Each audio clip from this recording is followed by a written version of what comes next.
င်းနဲ့ဖြတ်အတွက်ကာရီရဲ့နောက်ဆုံးတော့ချက်နိုင်တဲ့ပြည်သူများအားလုံးမင်္ဂလာပါခင်ဗျာဒီနေ့မှာတော့ Old Trafford ရဲ့ကွင်းနယ်ပိုင်းကိုပြန်လည်တည်ဆောက်နေတဲ့ Michael Carrick ရဲ့စီမံကိန်းကြောင်းနဲ့ရိုမာသင်းရဲ့ကျယ်ဝင့်မာနုကိုနေကိုချိတ်ဆက်နေတဲ့သတင်းတွေအကြောင်းကိုတင်ဆက်ပေးသွားမှာပဲဖြစ်ပါတယ်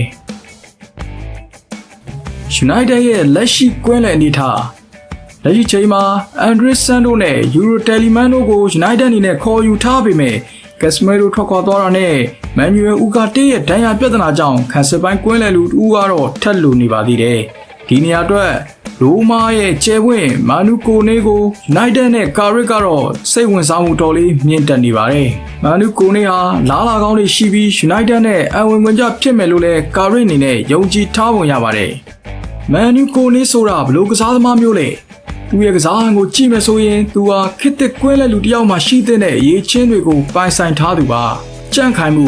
သူရဲ့အဓိကအားသာချက်ကတော့နေရာလွတ်တွေကိုလျင်မြန်စွာဖြည့်ဆည်းနိုင်တဲ့ကြန့်ခိုင်မှုမျိုးကိုပိုင်ဆိုင်ထားတာပါကွင်းလက်တစ်ဖက်ကနေတစ်ဖက်ကိုအချိန်တိုတွင်းရောက်ရှိနိုင်စွမ်းလည်းရှိပါတယ်ဘောလုံးယူပြေးနိုင်မှုသူကဘောလုံးကိုခြေထောက်မှအမြဲတမ်းထိန်းထားနိုင်ပြီးပြိုင်ဘက်ကွင်းလက်ကိုလည်းထိုးဖောက်နိုင်သူပါ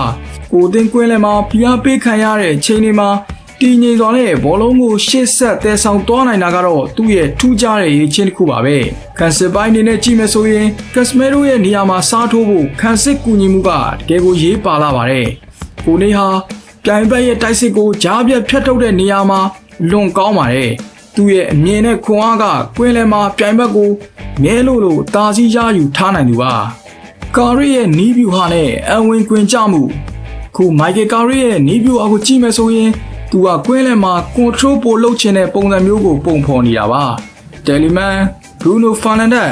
Andres Santos တို့ရဲ့တီထွင်ဖန်တီးပေးပို့နိုင်မှုတို့နဲ့တူကိုနေရဲ့အဖြတ်ကစားနိုင်မှုပုံစံကကွင်းလယ်မှာဟန်ချက်ညီမှုကိုအကောင်းဆုံးဖြစ်စေပါလိမ့်မယ်။ကိုနေဟာကွင်းလယ်မှာ box to box လည်းကစားပေးနိုင်တဲ့အတွက်ကာရီနေနဲ့ခန်းစစ်နဲ့တိုက်စစ်ကိုချိတ်ဆက်တဲ့နေရာမှာ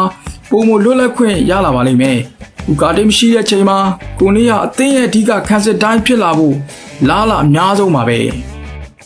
ဒါပေမဲ့ရာလုံးကလွယ်ကူမှာတော့မဟုတ်ပါဘူးချယ်ဆီလိုအသင်းကြီးတွေကလည်းကိုနေကိုစောင့်ကြည့်နေတာကြောင့်ဈေးကစားခြင်းခံရနိုင်ပါတယ်ပြီးတော့ကိုနေအနေနဲ့ပရီးမီးယားလိရဲ့ပြင်းထန်တဲ့ရှင်ဟုန်ကိုလောက်မြမြန်သားကျနိုင်မလဲဆိုတာကလည်းအဓိကမေးခွန်းထုတ်စရာဖြစ်ပါတယ်ခြုံငုံသုံးသပ်ရရင်ဒီဟာကာရီရဲ့ပြန်လည်တည်ဆောက်ရေးလုပ်ငန်းစဉ်အတွက်ရေးပါတဲ့စိတ်ပိုင်းတစ်ခုဖြစ်လာနိုင်ပါတယ်ညီကိုတို့ရောကိုနေဟာကက်စမဲရိုရဲ့နေရာကိုစားထိုးနိုင်မဲ့သူလို့ထင်ပါလားကွန်မန့်မှာဆွေးနွေးပေးသွားကြပါဦးဗီဒီယိုလေးကိုကြိုက်နေတတ်တယ်ဆိုလို့ရှင်တော့ United Juice Channel လေးကို like and subscribe လေးလုပ်ခဲ့ပေးဖို့လည်းမေတ္တာရပ်ခံတောင်းဆိုအပ်ပါတယ်ခင်ဗျာအဆုံးထိကြည့်ရှုပေးတဲ့အတွက်အထူးပဲကျေးဇူးတင်ရှိပါတယ်ဗျ